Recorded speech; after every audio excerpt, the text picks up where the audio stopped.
Hello, my Bill 5000 Nation. How's everyone doing today? Hopefully, everyone's having a great day. If not, hope it gets better from here. All right, we are back with that new MrBallen video. That is right, ladies and gentlemen. It's here. Title of this video is The Most Claustrophobic Tragedy. Anxiety Warning. Yeah, I didn't read the anxiety warning part of it. I just read the first part. Plus, I'm not claustrophobic. I'm not a big fan of enclosed spaces.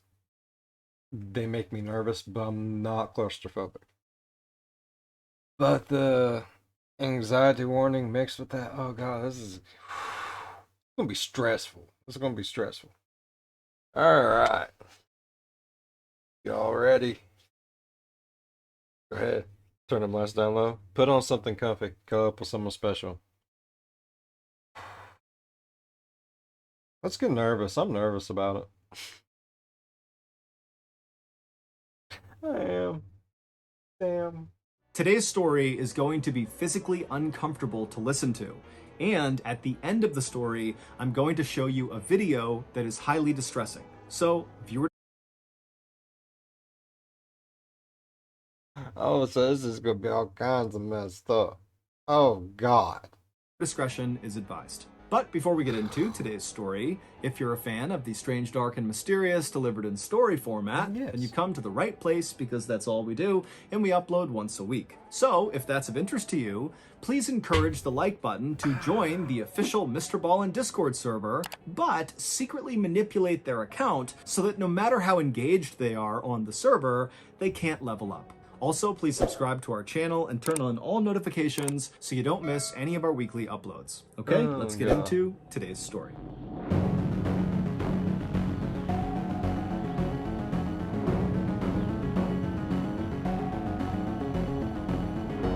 Birth.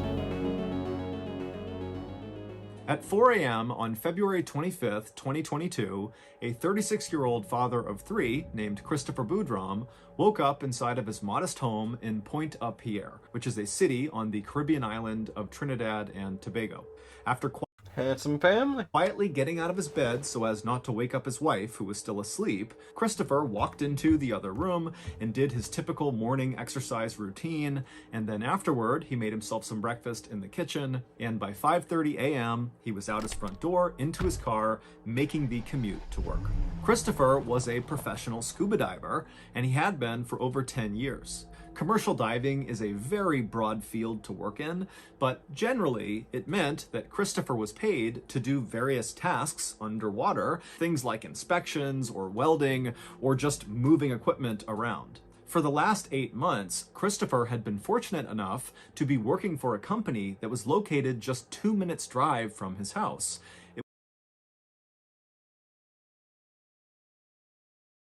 That's cool shit. Literally, like, I mean, I know not literally, but he's getting to go to work, put on a suit, go in the water, and just, that would be so cool. I would be scared shitless the whole time, though. Like, something's gonna fucking eat me down in the deep dark. Oh, God. I would be scared out of my mind. Props to him, though. But that would be cool. That would be cool. Horrifically scary, but cool as shit. It was an oil and gas company called Perea Fuel. And Christopher's duties at Perea Fuel centered primarily on the upkeep and maintenance of several of these underwater pipelines that Perea Fuel used to get the oil off of their ships and onto land where it could be processed. These underwater pipelines, of which Perea had at least 6, were basically U-shaped. They had these two vertical sections on either end that would jut out of the water. And then connecting these two vertical sections was a 1,200-foot long section of pipe that ran along the seabed at roughly 60 feet below the surface. And so one of these vertical sections was out at sea, so 1,200 feet off the coast, and ships would literally come by this opening to the pipe that was out of the water, and they would dump their oil into this opening. The oil would go down, it would shoot across this long horizontal section, and then go up the other vertical section much closer to shore, where workers could collect the oil and bring it onto land to be processed. So on this particular day, That's cool. That's weird. But that's cool. Seems like it'd be very dangerous as well. in February of 2022, when Christopher arrived at Korea Fuel, he was not surprised at all to find out that he and his diving colleagues would be doing some maintenance on one of these underwater pipelines. However, there was something unique about the particular pipeline they'd be working on. It was called berth number 6, and unlike the rest of Korea Fuel's underwater oil transport pipelines, this one had not been active since 2018. So for the past 4 years, it had just sat idle.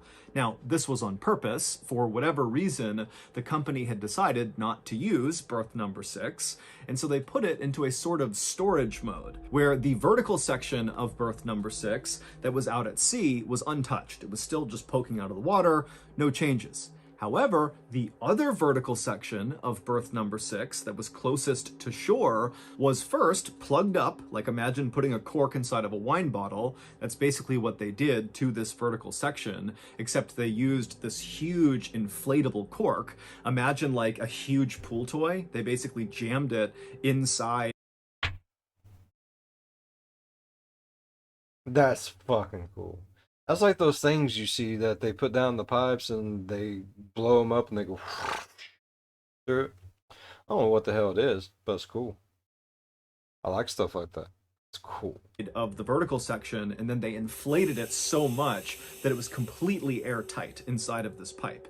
And then once it was all plugged up, they submerged this section of the vertical pipe underwater, maybe 5 or 10 feet below the surface, to kind of keep it out of the way of all the ships that would be moving around close to shore. And then also what they did is they put something called a habitat on top of the opening of this now submerged vertical section of berth number 6. To understand it, you got to picture something else. Okay, so imagine you're in the bathtub and you have a bucket, and you flip it upside down above the surface, so there's nothing inside of the bucket, and you just take the bucket and push it straight down into the water. Making an air pocket. I love doing that whenever I took baths. That was so much fun. You go back up in the air and water go everywhere. And then your mom would come in and scream at you and try to throw a toaster in there with you. Ah, the good old days. No matter how deep you push that bucket, as long as you don't rotate it to one side or the other and you just keep it steady, that air pocket inside of the bucket will remain. You can literally reach your hand under the bucket underwater and it will be dry. And so basically that's what this habitat was. Korea Fuel took a huge bucket, if you will, and they lowered it straight into the water and pressed it down and anchored it right above the opening to this submerged vertical section. So there was a permanent air pocket over the opening to this pipe. And the reason for this is because if they needed to do work on this pipe, like for example, today they wanted Christopher and his colleagues to make this pipe active again, which meant doing work on it, the divers could swim down, get inside of this habitat, stand on the little metal platform they put in there, and then they could take off all of their cumbersome diving equipment and just work on the pipe while breathing air. It was really kind of a luxury. And so after Christopher and the 4 other divers, I will admit, that does sound quite luxurious. I don't know how big of a pipe this is, but if it's big enough for them to stand on, I don't know how big the team is either. Okay, so we don't really know how big the pipe is. But I would just be scared to fall into the pipe. It's big enough for me to.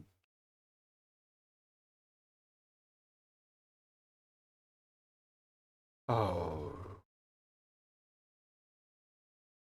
Divers he'd be with that day got their instructions, to get berth number 6 active again, they began getting all their gear together and going over who would be responsible for what once they got down to the habitat. And then once they were all ready, they made their way out to the boat. The 4 other divers that Christopher would be working with that day were men he had worked with many times before and men he would consider his friends. Their names were Kazim Ali Jr., Yusuf Henry, Faisal Kurban, and Rishi Nagasar. Once their boat had moved just off the coast and had stopped kind of roughly over the area where below the surface was this submerged berth number 6 vertical pipe and the habitat, the divers hopped off the boat and they swam straight down. They went up and under the side of this habitat wall and they entered into this breathable airspace right around the entrance to this pipe. And so they climbed up onto the platform, they took off all of their gear, and then once they were just in their wetsuits, they got to work. Now, the job was relatively straightforward. They just needed to basically pull a lever inside of the pipe that would then deflate the big inflatable plug that had been set inside of this pipe to seal it. However, Man, don't you just love when things sound so simple, but they're really not. Like, somehow, some way, somewhere. Like, you can make some of the most difficult stuff sound relatively simple. You can. Like, oh, you just gotta do this, this, this, and this. Like, oh, okay. That ain't bad. I have a feeling, oh god, everything's going to shit like real soon. when one of the divers reached down and began to pull on the lever, it was jammed. And so they needed a wrench to kind of free the lever. And so Kazim volunteered to go back to the surface and get a wrench because no one had one inside of the habitat.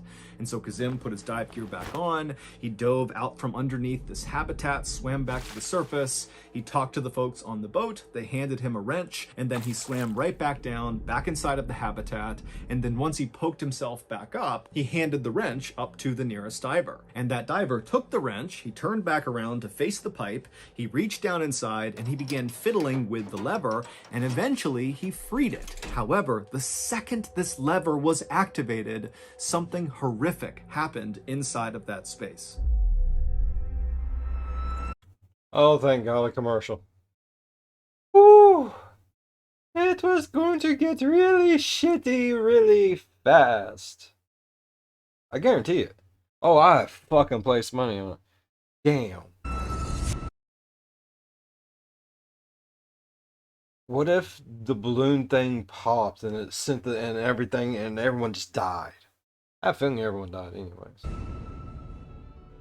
This is not a normal ad. I am not trying to get you to buy anything. Instead, I want you, all you fans of the strange, dark, and mysterious, to join our Discord server. It's completely free. Really, totally free. And if you don't know what Discord is, don't worry. I learned about it like 2 months ago. It's a totally free to download app that allows communities to get together in one centralized place, and ours is awesome. Once you click on the Discord invite link in the description below, you'll be brought through a very simple onboarding process, and then boom, you're in. And if you have any issues along the way getting set up, we have incredible moderators and people in the community that are ready to help you. And then once you're all set up, just start participating. There's so much to do in there. There's all these different forums and voice chats. There's live digital campfire storytelling that members are self-organizing. I'm seriously on there all the time, happy to chat with you. And the more you engage with the server, the faster you level up. You come in at level 1 with certain privileges, and the top level is level 100, and along the way, each level offers real-life rewards that are specifically tailored to fans of the strange, dark, and mysterious, and I can promise you some of the upper-level rewards are pretty good. Also, we will be using Discord as the place we go to drop announcements, whatever it is, whether it's a new event or a new product or anything to do with our universe, we're going to Discord first, and we have a lot of huge things planned over the next couple of years, and so it really benefits you to be in the know. And again, all you gotta do is join the server. So if you're a fan of the strange, dark, and mysterious, click the Discord invite link below in the description, or click on any of the Discord invite links in my social media bios and join up, and then start participating and work your way towards level 100. But don't wait, because literally thousands of people are doing this, and we will always be able to tell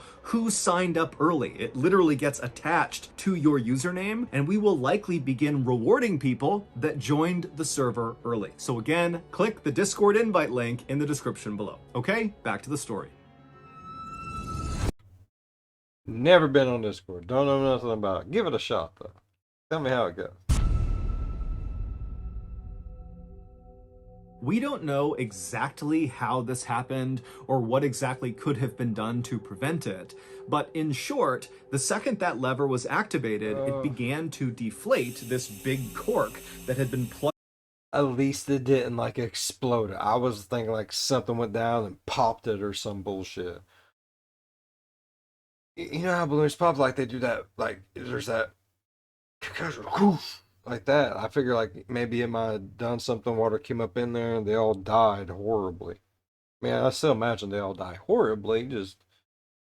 plugging up this inactive pipeline for the past 4 years. And when that happened, it broke the seal, and suddenly all this low pressure air that was sitting in 1,200 feet of pipeline made contact with the extremely high pressure air that was inside of this habitat. And air likes to go from high pressure to low pressure. And so the second that seal was broken, the high pressure air in the habitat expanded down into the pipe. But this happened so quickly. It was almost instantaneous. It was almost like the pipe opening became the world's strongest vacuum, and it sucked everything inside of the habitat, all the air, all the equipment, all 5 men into the pipe, and it also began sucking in seawater. Basically everything was going in this pipe. And so these 5 men, they don't have their scuba gear on, went from just standing outside the pipe to feet first flying into this pipe with all of their heavy equipment all around them and their seawater. I thought it would be bad if someone fell in. And they just go make a freaking underwater vortex of death. What the hell? Ow. Was there any way to prevent that? Like, at all? Like, ain't that what's supposed to happen? Like, when the lever, it's supposed to do, I don't understand things. All over them, they're holding their breath, and so they get sucked down the vertical section, they turn the corner, and they get rocketed out to sea. They are on the 1,200 foot long section, the horizontal section, just blazing a trail. Now think about this. All 5 of these guys have no idea what's happened. They're on a breath hold. They are shooting down a pipe. They can't see anything. The space inside of this pipe is so narrow. It's 2.5 feet across. And so they're getting compressed. Their shoulders can barely fit inside of this pipe. And so you gotta figure that all of them are expecting to die. But eventually the pressure in this pipe did equalize, at which point this vacuum phenomenon stopped up at the habitat, and actually the habitat kind of refilled with air. And when that happened, all the seawater that was getting pulled into this pipe also stopped. So no more air, no more seawater is going into this pipe. It's kind of like whatever went into the pipe, that's what's down there. And when this equalization happened, I'd imagine it probably still a lot of water. Plus, what else is down there? Like, do they do they put a big sucker on there, make sure every damn thing's out of it? Like, is it? and these men, who by this point are on a...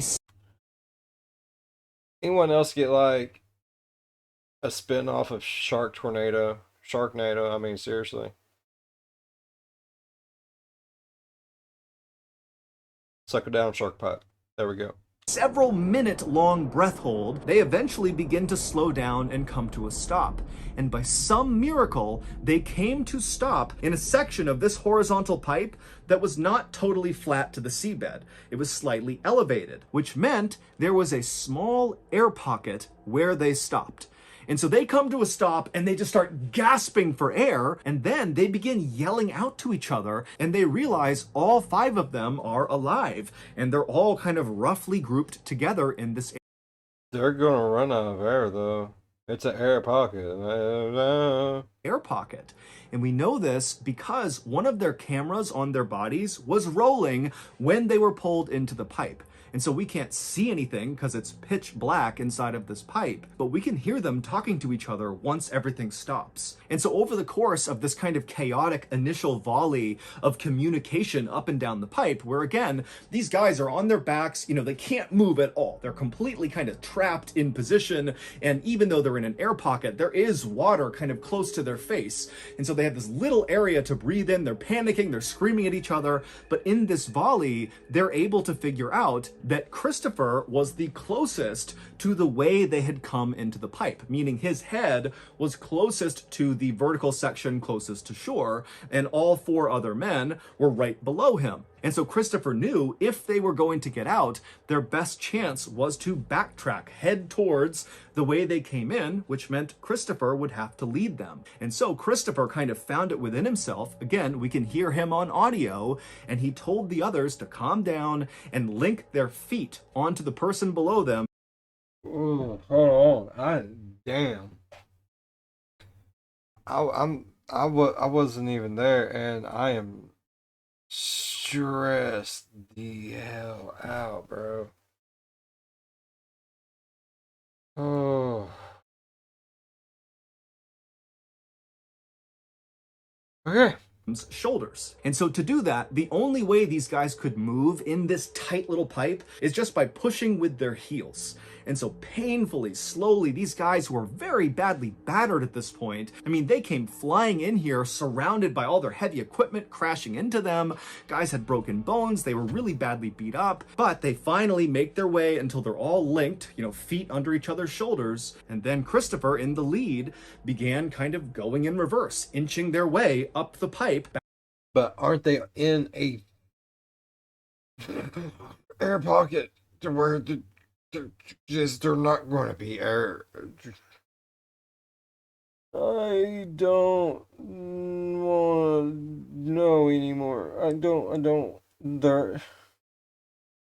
Who lives in a pineapple under the sea?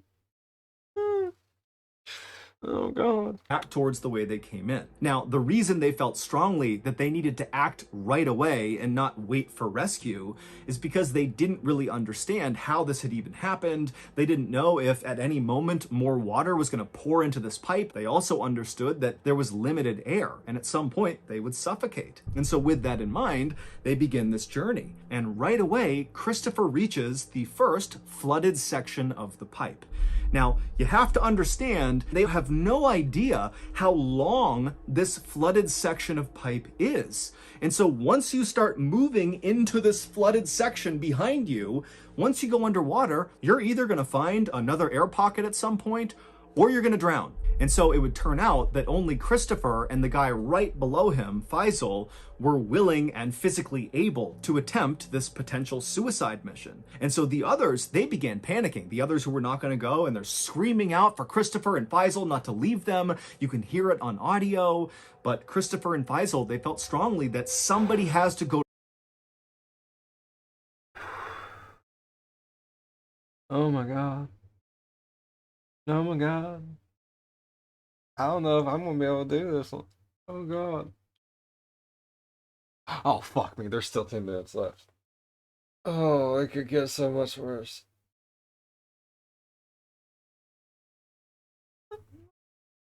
To the surface and get help. And so Christopher and Faisal, linked together, begin inching into this flooded section of pipe. Pitch black. They have no idea what's going to happen. They're slowly going under the water, and they just begin inching their way on a breath hold. And by some miracle, this first flooded section they entered into was not very long. And so both Christopher and Faisal were able to barely, coughing and gagging, get out the other side into yet another air pocket. And by an even bigger miracle, in that new air pocket, Christopher, above him, he managed to get one hand above his head. He felt scuba tanks, 2 of them. And he was able to take one of them and somehow force it past the side of his body down to Faisal. And so both men suddenly had an air tank. Now they had to kind of awkwardly pin the tank above their head. These tanks are not light. If you've not scuba dived, it's like pushing a pretty heavy weight. And they had the regulator. The I I have transported scuba tanks. They feel like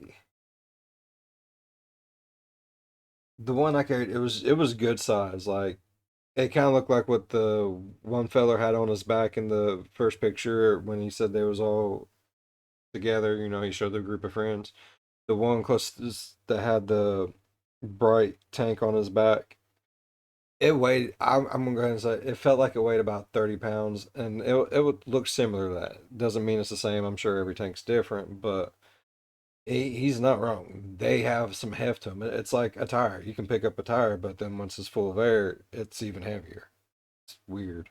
So the Fucking pressure. mouthpiece that actually gives you the air in their mouths, but they couldn't really hold the mouthpiece in place. It was this very awkward thing they were going to do, but this meant they could now enter much longer flooded sections of pipe and potentially make it out the other side. And so, with their air tanks on top of their heads and their mouthpieces in their mouth, gripping down as hard as they can with their teeth, they continued to inch along with their heels, and they entered into more and more of these flooded sections of pipe. As they're doing this, they know they have a scuba tank, but they have no idea how much air is in these tanks. They can't see the gauge. And so it's kind of the same thing as going in on a breath hold. You don't know when you're going to run out of air because you don't know.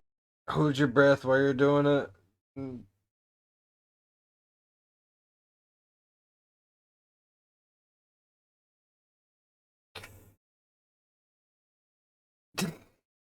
I don't want to hear no more, MrBallen. I want it to be over.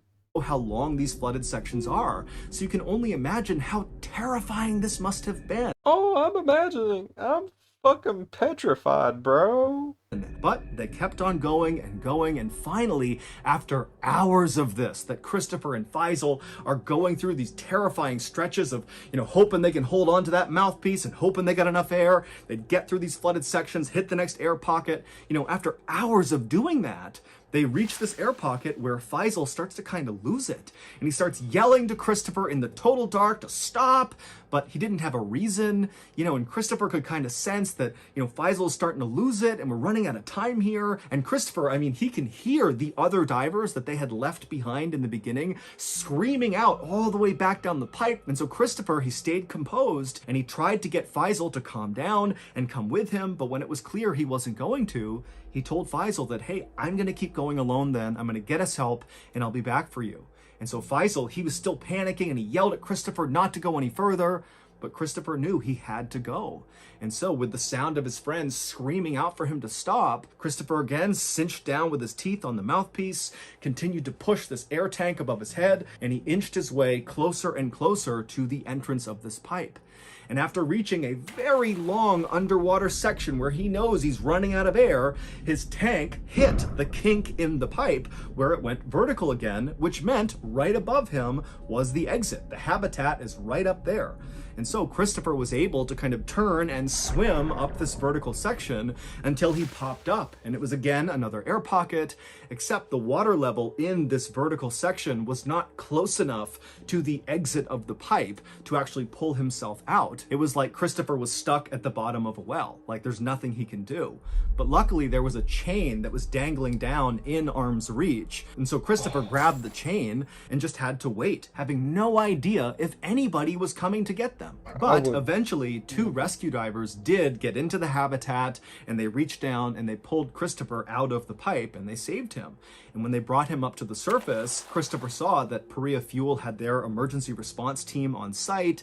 The Trinidad and Tobago Coast Guard was there, and it's clear they're getting ready to do some sort of rescue operation. And so Christopher, who's totally traumatized, he's badly hurt, he still ran up to authorities and told them, all 4 of my colleagues are still alive. I heard them banging in the pipes. I know they're in air pockets. You got to go back down. You got to save them. But ultimately, the authorities decided it was not safe to send rescuers down into this pipe. And so when Christopher found out they were not going to try to rescue his friends who are literally banging the pipe, he can hear them, he tried to jump back in the water to do it himself. And they stopped him. And then Christopher was rushed to the hospital, where once he was admitted to the intensive care unit, he tried to check himself out to go back to the water to save his friends. But again, Christopher was stopped.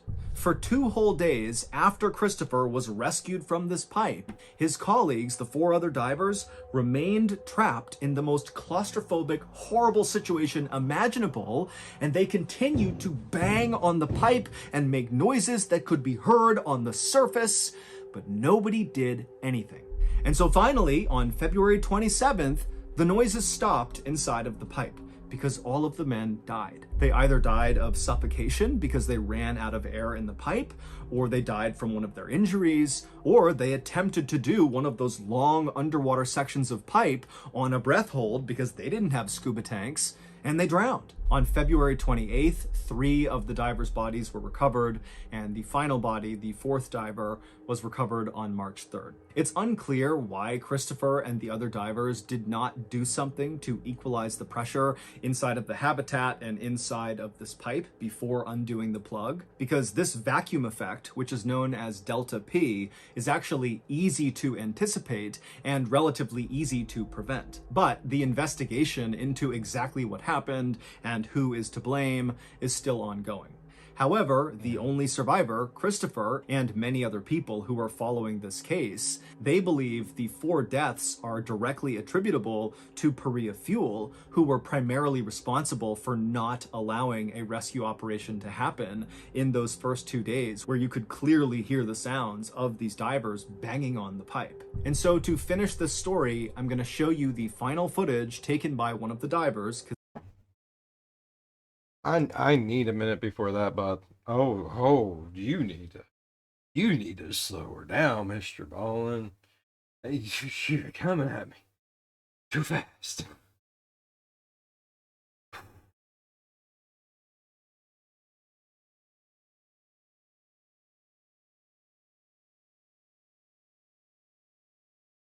All right, okay. Zim, who was the one who got the wrench and brought it back inside the habitat, handed it off, and then that wrench was used to push the lever, which created the vacuum. You'll see in this video that it looks like nothing is going on, and Kazim is just inside of this habitat and all the divers are fine, and then it's like his camera just turns black. What's happening there is he was pulled so quickly into the pipe that it looks like it was a cut of the camera, when in reality, that's just how fast everything inside of that habitat was pulled into the pipe. I don't want to see this. This video is highly distressing. Viewer discretion is advised. You heard him.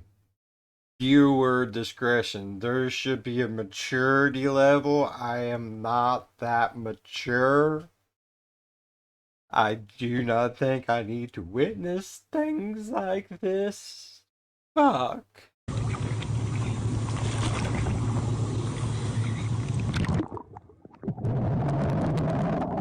Oh, I'm already petrified.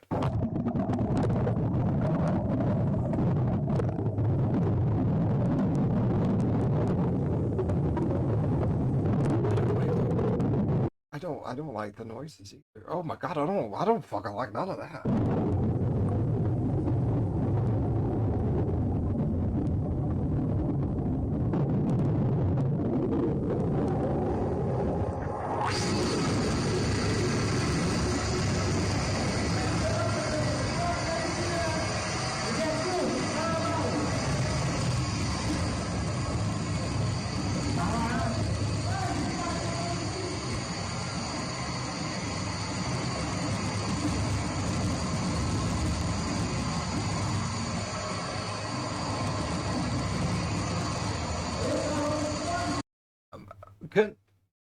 Couldn't they have hooked onto something? Shouldn't they have hooked onto something? I mean, you're standing above a big ass hole.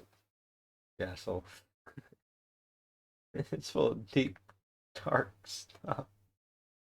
Sorry, but shouldn't they have like places in there that you can like tether to? That way, in case something does happen and you slip, you fall, something breaks, something does something stupid, you don't go bloop.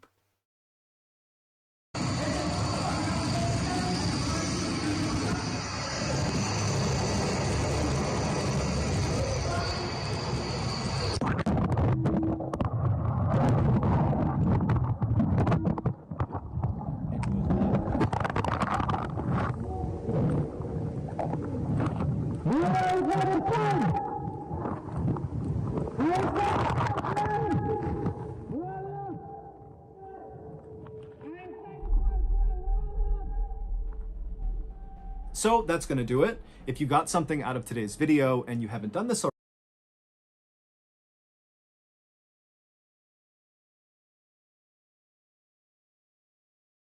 Oh, that was too much.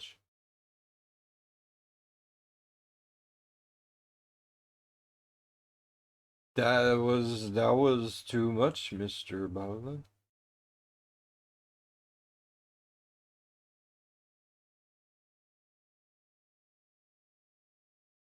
I really enjoyed today's story. If you all enjoyed today's story, I ain't gonna lie. Today's story fucking traumatized me. If today's story fucking traumatized you, hit the like button. Hit the like button. Okay. If you're a fan of the spooky, scary, strange, deranged stuff that just traumatizes you for fucking life, think about subscribing. I ain't paying for therapy though. Nope. As always, be good to one another. I'll see you in the next one. It's over. It's over. I never want to do that again. Oh god, that was bad. No, he's a very good storyteller. He just really pushes. Oh, it's hard not to just on the inside. You know what I mean? It's like, damn, MrBallen, why?